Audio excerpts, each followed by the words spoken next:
এই মুহূর্তে আমরা যাত্রাবাড়ি মোড়ে আছি। যাত্রাবাড়ি থানাতে সম্পূর্ণ আগুন লেগে গেছে। এই দেখেন, এই আগুনের ধোঁয়া। এই যে থানার ছাদের উপরে কিছু আমাদের ভাইরা আটকা পড়ছে।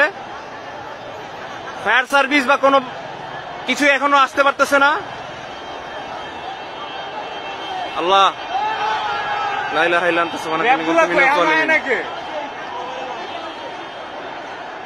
যাত্রাবাড়িতে কিছু পুলিশ আন্দোলনকারী মানে এখন সাধারণ জনগণের উপর গুলি ছুড়ছিল।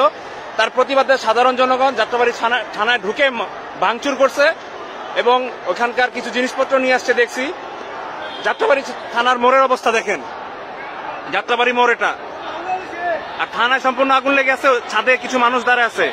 আল্লাহ আল্লাহ, আটকা পড়ছে, তারা বের হইতে পারতেছে না কোনোভাবে।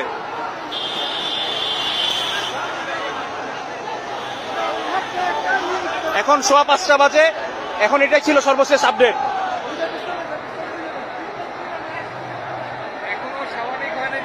আল্লাহ, এই লোকগুলা কি